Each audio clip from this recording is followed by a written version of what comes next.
తెలంగాణ ఉద్యోగులకు సంబంధించి ఇప్పుడు పీఎస్సీ కౌంట్‌డౌన్ మొదలైంది. సాధారణంగా ప్రభుత్వ నిబంధనల ప్రకారం ప్రతి 5 సంవత్సరాలకు ఒకసారి ఉద్యోగుల వేతన సవరణ జరగాలి. అయితే దురదృష్టవశాత్తు గత వేతన సవరణ గడువు ముగిసి మార్చి 12వ తేదీ నాటికి సరిగ్గా 885 రోజులు పూర్తయ్యాయి. అంటే మరో 15 రోజులు గడిస్తే ఉద్యోగులు తమ కొత్త జీతాల కోసం ఎదురుచూడటం మొదలుపెట్టి అక్షరాల 1000 రోజులు పూర్తి కాబోతుంది. 1000 రోజుల నిరీక్షణ అంటే అది సామాన్యమైన విషయం కాదు. ఉద్యోగుల సహనానికి ఇది ఒక పెద్ద పరీక్షగా మారింది. అసలు ఈ వేతన సవరణ ఎందుకు అంత ముఖ్యం అంటే నిత్యావసర ధరలు ఆకాశాన్ని అంటుతున్నాయి.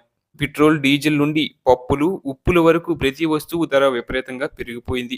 ఇలా పెరుగుతున్న ధరలకు అనుగుణంగా ఉద్యోగుల కుటుంబాలు జీవన ప్రమాణాలు దెబ్బతినకుండా ఉండాలంటే వారి జీతాల్లో సవరణ జరగడం అత్యంత అవసరం. ఒకవేళ సరైన సమయంలో జీతాలు పెరగకపోతే ఉద్యోగుల కుటుంబాల్లో ఆర్థిక ఇబ్బందుల వల్ల అశాంతి నెలకొంటుంది. ఇది పరోక్షంగా ప్రభుత్వ పాలనపై ప్రభావం చూపుతుంది మరియు వ్యవస్థలో అవినీతి పెరగడానికి కూడా ఒక కారణంగా మారుతుంది. కాబట్టి ప్రభుత్వం దీనిని సీరియస్‌గా తీసుకోవాలి. సాధారణంగా ప్రభుత్వం ఏం చేయాలంటే పాత పీఎస్‌సీ గడువు ముగియడానికి 6 నెలల ముందే లేదా ఒక ఏడాది ముందే ఒక నిపుణుల కమిటీని వేయాలి. ఆఫీసర్ ఈ కమిటీ పని ఏంటంటే ప్రస్తుతం మార్కెట్‌లో ఒక సామాన్యుడు బ్రతకడానికి ఎంత ఖర్చవుతుందో లెక్క గడుతుంది. ఒక మధ్య తరగతి కుటుంబానికి నెలవారీగా కనీసం ఎంత ఆదాయం ఉంటే గౌరవప్రదంగా జీవించగలరో అంచనా వేసి దానికి అనుగుణంగా ఎంత శాతం షిప్‌మెంట్ ఇవ్వాలో ప్రభుత్వానికి సిఫార్సు చేస్తుంది. ఈ శాస్త్రీయమైన లెక్కల ఆధారంగానే కొత్త పే స్కేల్స్ ఖరారు అవుతాయి. తెలంగాణ రాష్ట్రంలో రెండవ వేతన సవరణ వాస్తవానికి జూలై 2023 నుండి అమల్లోకి రావాలి. ఈ తేదీ నుండి అమలయ్యే జీతాలు మళ్ళీ 5 సంవత్సరాల వరకు అంటే జూన్ 30, 2028 వరకు కొనసాగుతాయి.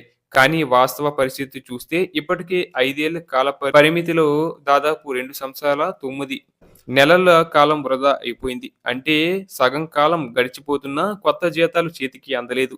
ఒక్కసారి ఊహించుకోండి.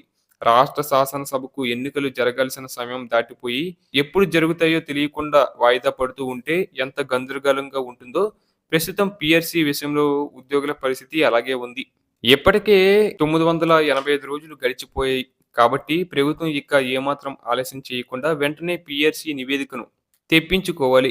గతంలో ఎన్నికల సమయంలో కాంగ్రెస్ ప్రభుత్వం తమ మేనిఫెస్టోలో ఒక ప్రధాన హామీ ఇచ్చింది. అధికారంలోకి వచ్చిన వెంటనే ఉద్యోగుల సమస్యలను పరిష్కరిస్తామని, పీఎస్సీని అమలు చేస్తామని ఆ మాట ఇచ్చారు. ఇప్పుడు ఆ మాట నిలబెట్టుకోవాల్సిన సమయం ఆసన్నమైంది.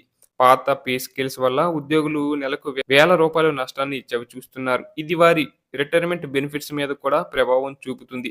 కాబట్టి ప్రస్తుత ఆర్థిక పరిస్థితులను దృష్టిలో ఉంచుకొని ప్రభుత్వం తక్షణమే కొత్త పే స్కేల్స్‌ను ప్రకటించి పెండింగ్‌లో ఉన్న బకాయిలను కూడా చెల్లించాలని ఉద్యోగ సంఘాలు డిమాండ్ చేస్తున్నాయి. ఉద్యోగి సంతోషంగా ఉంటేనే రాష్ట్ర అభివృద్ధి సాధ్యమవుతుంది.